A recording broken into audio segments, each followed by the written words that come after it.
ఈరోజు మేడ్చల్ మల్కాజ్గిరి పార్లమెంట్ నియోజకవర్గ పరిధిలో ఏఐసిసి ఆదేశాల మేరకు భారత్ జోడో యాత్ర చేసిన రాహుల్ గాంధీ గారి ఆదేశాల మేరకు పహల్గాంలో జరిగిన పాకిస్తాన్ ప్రేరేపిత ఉగ్రవాదులు అమాయకులైన భారతీయులను పొట్టన పెట్టుకొని మన సార్వభౌమాధికారాన్ని ప్రశ్నించే విధంగా ఉగ్ర దాడి చేసిన నేపథ్యంలో శ్రీ మల్లికార్జున్ ఖర్గే గారు శ్రీ రాహుల్ గాంధీ గారి ఆదేశాల మేరకు జై హింద్ ర్యాలీని తెలంగాణ రాష్ట్ర కాంగ్రెస్ పార్టీ అధ్యక్షుడు మహేష్ కుమార్ గౌడ్ గారి నాయకత్వంలో ఈరోజు మేడ్చల్ మల్కాజ్గిరి జిల్లాలో ఈ కార్యక్రమాన్ని జిల్లా నాయకత్వం అంతా కూడా అద్భుతంగా నిర్వహించడం జరిగింది. ఈ కార్యక్రమానికి నాతో పాటు ముఖ్య అతిథులుగా ఏఐసిసి ఇన్ఛార్జ్ సోదరిమణి మీనాక్షి నటరాజన్ గారు, అదేవిధంగా AICC ex army cell chairman Rohit Chaudhary గారు, అదేవిధంగా భారత సైన్యంలో పైలట్గా పనిచేసి సరిహద్దుల్లో పరిస్థితులను అంచనా వేయగలిగి ఆ తర్వాత తెలంగాణ రాష్ట్ర ప్రజలకు సేవలు అందించాలి, ఈ తెలంగాణ ప్రజలే నా కుటుంబ సభ్యులు అని ఈరోజు మంత్రివర్గ సభ్యులుగా పనిచేస్తున్న పైలట్ ఉత్తమ్ కుమార్ రెడ్డి గారు, అదేవిధంగా హైదరాబాద్ ఇన్ఛార్జ్ మినిస్టర్ పొన్నం ప్రభాకర్ గారు, రంగారెడ్డి జిల్లా ఇన్ఛార్జ్ మినిస్టర్ మిత్రులు శ్రీధర్ బాబు గారు, అదేవిధంగా పార్లమెంట్ సభ్యులు, శాసన మండలి సభ్యులు, శాసన సభ్యులు, కాంగ్రెస్ పార్టీ తెలంగాణ రాష్ట్ర శాఖలో వివిధ హోదాలలో పనిచేస్తున్న నాయకులు, అదేవిధంగా ప్రాణ సమానులైన మేడ్చల్ మల్కాజ్గిరి కాంగ్రెస్ పార్టీ సైనికులందరికీ హృదయపూర్వకంగా నమస్కారాలు. మిత్రులారా, చాలా సంతోషం. ఆనాడు 2019 శాసనసభ ఎన్నికల్లో ఆనాటి ప్రభుత్వం కుట్ర చేసి కొడంగల్లో ఓడిస్తే మల్కాజ్గిరి నియోజకవర్గంలో 14 రోజుల్లోనే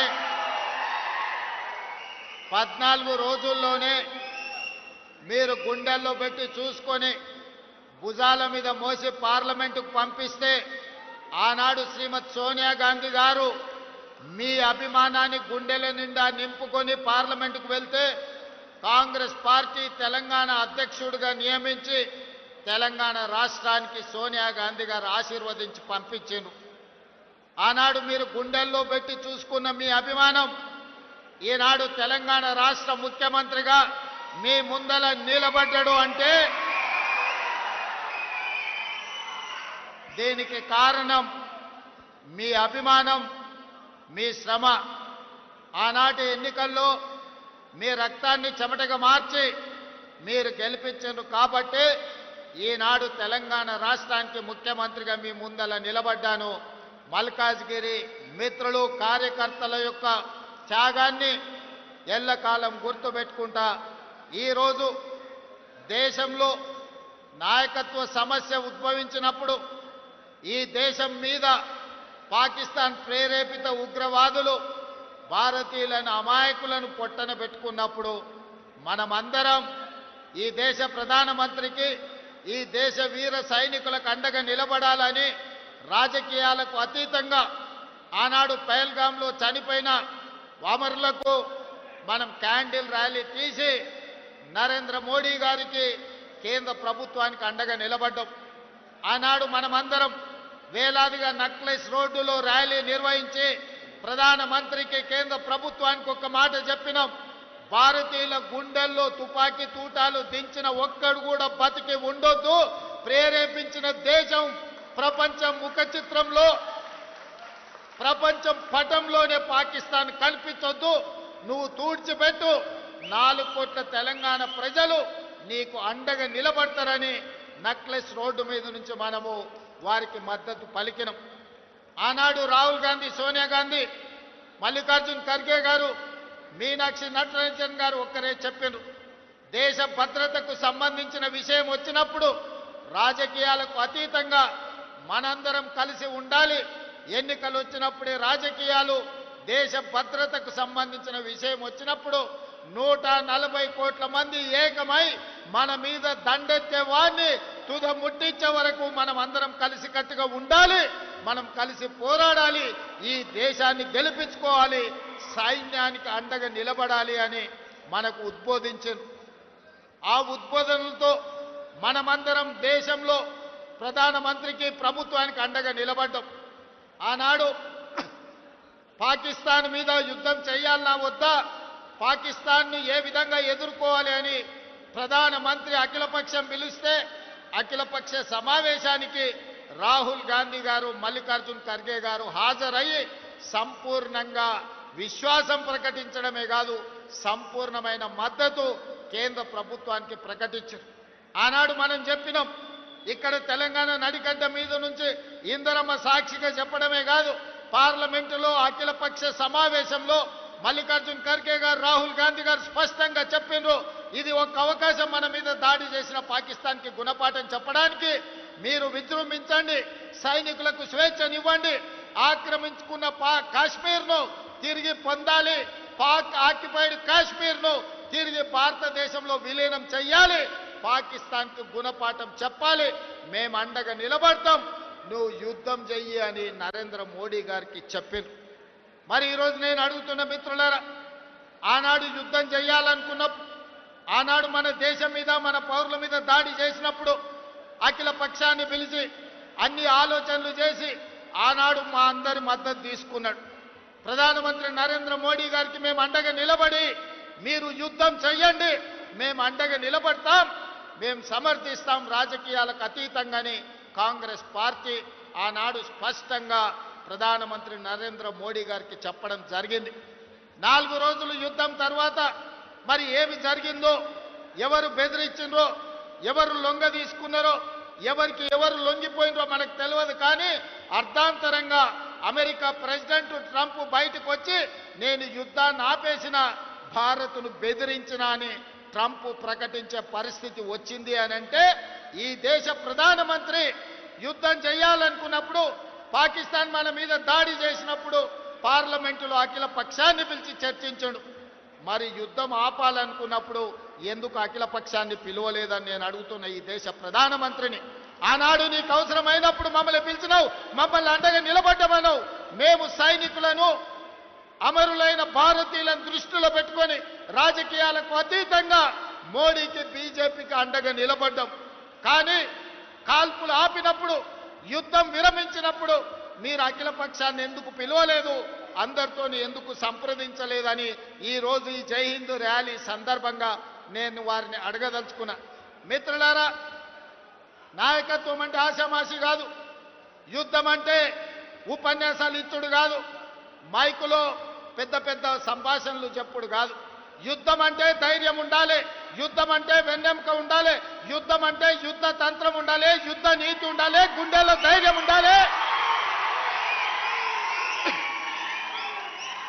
గుండెల్లో ధైర్యం ఉన్న నాయకుడే యుద్ధాన్ని గెలిపిస్తాడు, యుద్ధ తంత్రాన్ని పన్నగలుగుతాడు. అందుకే ఇవాళ తండాలలో, గూడాలలో, మారుమూల పల్లెలో, భారతదేశం నలుమూలల 140 కోట్ల ప్రజలు ఇవాళ ఆనాటి ఇందిరమ్మని గుర్తు చేసుకున్నారు. 1967లో చైనా అతి తెలివితేటలు ప్రదర్శించి భారతదేశం మీద యుద్ధం ప్రకటించింది.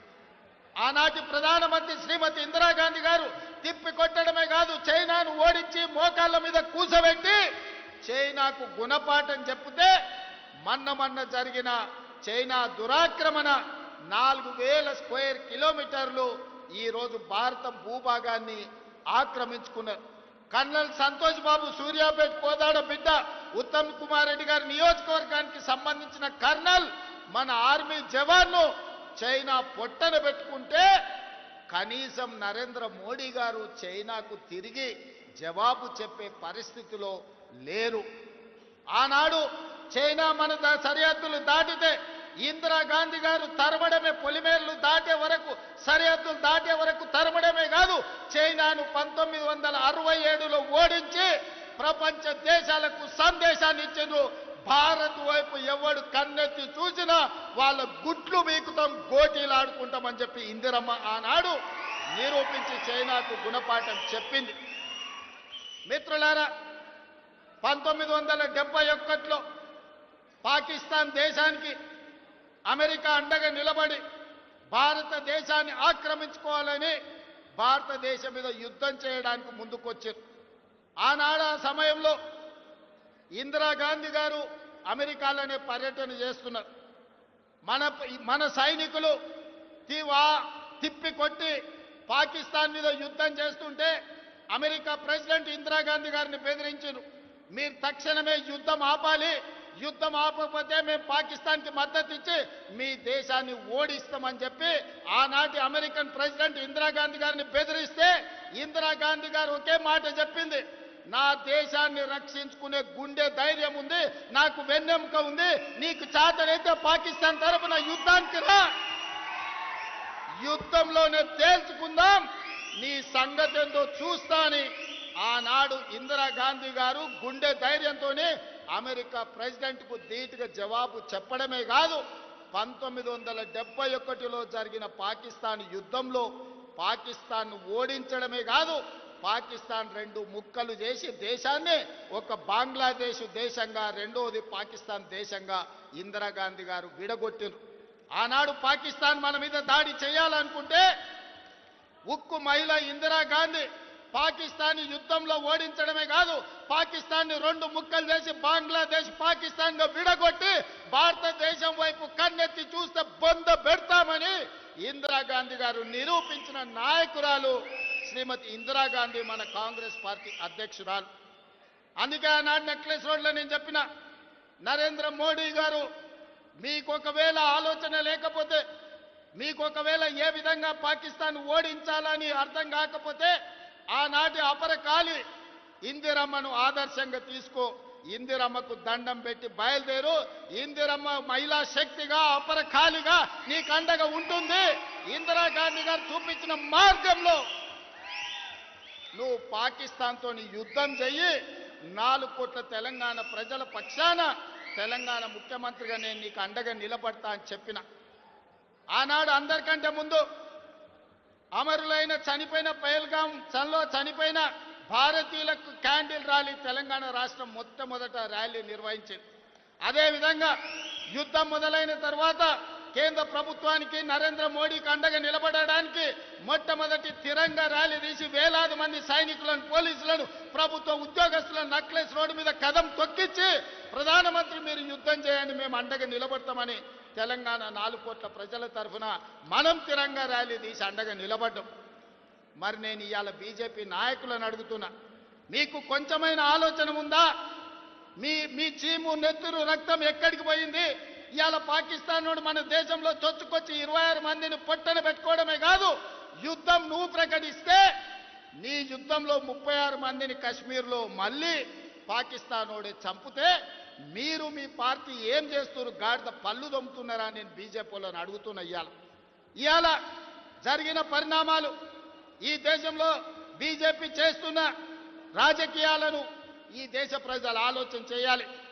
యుద్ధమన్నా, దేశ భద్రతన్నా రాజకీయాలకు అతీతమని మన నాయకుడు రాహుల్ గాంధీ గారు చెప్తే, యుద్ధమైనా, యుద్ధ నీతైనా, ఏదైనా మాకు రాజకీయమే, ఎన్నికల లబ్ధి అని ఈనాడు తిరంగా ర్యాలీ పేరు మీద నరేంద్ర మోడీ గారు బయలుదేరి కాంగ్రెస్ పార్టీని, రాహుల్ గాంధీ గారిని విమర్శిస్తున్నాడు. ఇది ఎక్కడి నీతి అని నేను బీజేపీ నాయకులను అడుగుతున్నా. ఇవాళ కాంగ్రెస్ను ఎందుకు విమర్శిస్తున్నారు? 67లో చైనాను ఓడించినందుకు విమర్శిస్తురా? 71లో పాకిస్తాన్ని 2 ముక్కలు చేసినందుకు ఓడిస్తురా? మొన్న జరిగిన పహల్గాం దాడిలో నీకు అండగా నిలబడి నీకు మద్దతు ఇచ్చి యుద్ధం చేయమని వీర తిలకం దిద్ది మేం పంపిస్తే నువ్వు బుద్ధిమంతుడికి సర్ది కడతానంట, బొడ్రాయి కాడ ఫోన్ చేసి బోర్ల బుక్కలో వండుకున్నాంట. మేము నరేంద్ర మోడీ గారికి వీర తిలకం దిద్ది యుద్ధం చేయాలి అంటే నేను యుద్ధం విరమించుకున్నా అని చెప్పి ఈరోజు మోడీ గారు ట్రంప్ బెదిరిస్తే యుద్ధాన్ని ఆపేసి ఇవాళ బీజేపీ వాళ్ళకు ఏం చూసి తిరంగా ర్యాలీ చేస్తున్నారే? ఎవరి కోసం తిరంగా ర్యాలీ చేస్తున్నారు? యుద్ధంలో చచ్చిపోయిన సైనికుల గురించి ఒక్కసారి ఆలోచన చేసిండ్రా? పేల్గాంలో చచ్చిపోయిన భారతీయులైన అమాయకుల గురించి ఆలోచన చేసిండ్రా? యుద్ధం సందర్భంగా పాకిస్తాన్ పేల్చిన లాంచర్లతో కశ్మీర్లో చనిపోయిన సైనిక పౌరుల గురించి ఆలోచన చేసిండ్రా? ఇవాళ దేనికోసం బీజేపీలు తిరంగ ర్యాలీ తీస్తున్నారని నేను అడుగుతున్నా. ఆనాడు పాకిస్తాన్ మీ మీదకి వచ్చినప్పుడు మేం కావాల్సి వచ్చిందా?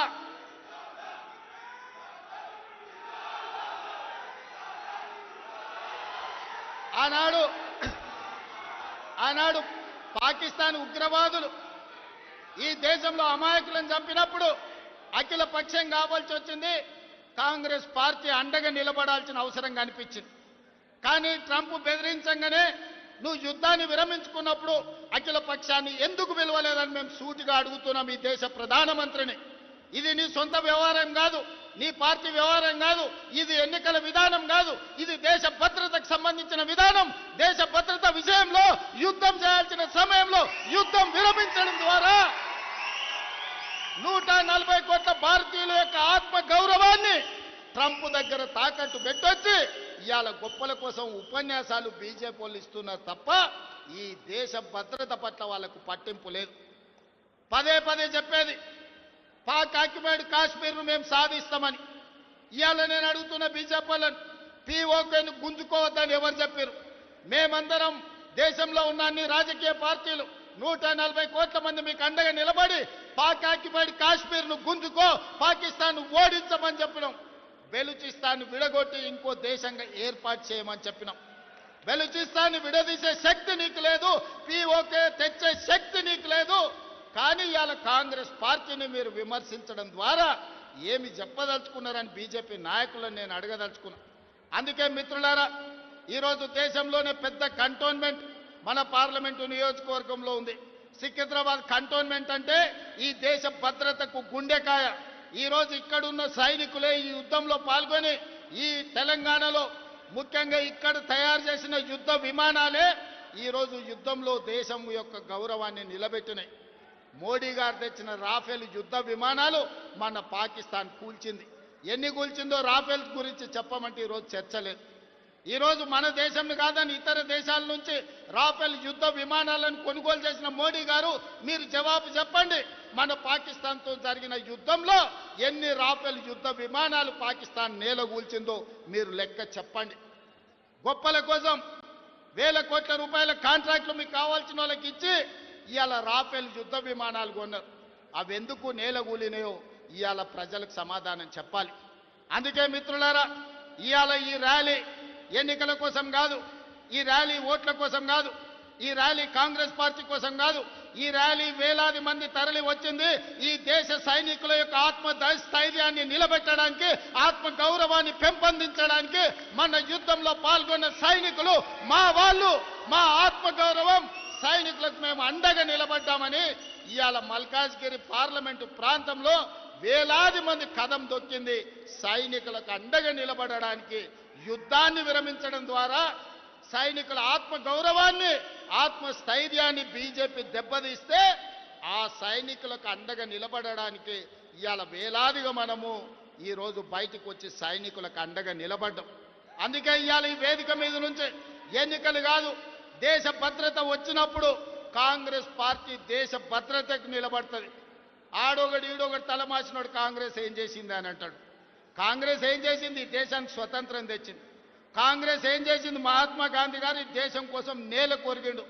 కాంగ్రెస్ ఏం చేసింది? ఈ దేశం కోసం ఇందిరాగాంధీ ప్రాణ త్యాగం చేసింది, ఈ తీవ్రవాదుల చేతుల్లో ప్రాణాలు అర్పించింది. కాంగ్రెస్ ఏం చేసింది? రాజీవ్ గాంధీ దేశాన్ని రక్షించడంలో ఈ దేశం కోసం సర్వం త్యాగం చేశారు. మోతీలాల్ జవహర్లాల్ నెహ్రూ స్వతంత్రం కోసం పోరాటం చేయడమే కాదు, నెహ్రూ 10 సంవత్సరాలు బ్రిటిష్ వాళ్ళు జైల్లో పెట్టినరు.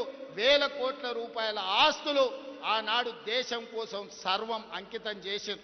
ఇవాళ 75 సంవత్సరాల తర్వాత కశ్మీర్ నుంచి కన్యాకుమారి నుంచి కశ్మీర్ వరకు 150 రోజులు 4000 కిలోమీటర్లు మండు టెండల్లో మంచు కొండల్లో పేద ప్రజల కోసం పాదయాత్ర చేసిన రాహుల్ గాంధీ ఈ దేశానికి నాయకత్వం ఇచ్చడానికి 75 ఏళ్ల తర్వాత సొంత ఇల్లు లేని నాయకుడు ఎవరైనా ఉన్నారు అనంటే మన నాయకుడు రాహుల్ గాంధీ గారు. ఇది కాంగ్రెస్ ఈ దేశం కోసం చేసిన త్యాగం అని చెప్పి నేను ఈరోజు చెప్పదలుచుకున్నా. అందుకే మిత్రులారా, ఇక మోడీ కాలం చెల్లిన రూపాయి, మోడీ రద్దయిపోయిన 1000 రూపాయల నోటు లాంటోడు ఈ రోజు రాహుల్ గాంధీ గారి నాయకత్వం ఈ దేశానికి అవసరం ఉన్నది. రాహుల్ గాంధీ లాంటి నాయకుడు ఈ దేశానికి ప్రధానమంత్రి ఉండుంటే ఇందిరాగాంధీని ఆదర్శంగా తీసుకొని అపరకాలి ఆదర్శ మార్గంలో నడిచి పాకిస్తాన్ 2 ముక్కలు చేసి పాకిస్తాన్ ఆక్యుపైడ్ కాశ్మీర్ని హిందుస్థాన్లో చేర్పించుండేవాడు రాహుల్ గాంధీ లాంటి వాడు ఈ దేశానికి ప్రధానమంత్రి కావాలి. ఇక్కడున్న మనం అందరం ఈ వేదిక మీద నుంచి ప్రతిజ్ఞ చేయాలి. ఎప్పుడు ఎన్నికలు జరిగినా ఈ దేశానికి ప్రధానమంత్రిగా రాహుల్ గాంధీ గారిని గెలిపించాలి. అప్పుడే ఈ దేశం యొక్క రక్షణ కాపాడుతుంది, ఈ దేశానికి మేలు జరుగుతుంది. అందుకే మిత్రులారా, ఈడున్న వాళ్ళందరికీ నా విజ్ఞప్తి ఒక్కటే, ప్రధానమంత్రి మోడీ వల్ల దేశ గౌరవం నిలబడదు, ఈ దేశాన్ని యుద్ధంలో గెలిపించడు. ఇందిరాగాంధీ గారి మనవడైన రాహుల్ గాంధీ ఈ దేశానికి ప్రధానమంత్రి కావాలి. వారు ప్రధానమంత్రి అయితేనే ఒక పక్కన పాకిస్తాన్, ఇంకొక పక్కన చైనాను యుద్ధంలో ఓడించి భారతీయుల ఆత్మ గౌరవాన్ని నిలబెట్టాడు. ఈ దేశానికి రాహుల్ గాంధీ గారిని ప్రధానమంత్రి చేసే వరకు మన అందరం పోరాటం చెయ్యాలి, మన అందరం కష్టపడాలి. మీరందరు సిద్ధమా? సిద్ధమా? సిద్ధమా? సిద్ధమా? సిద్ధమా?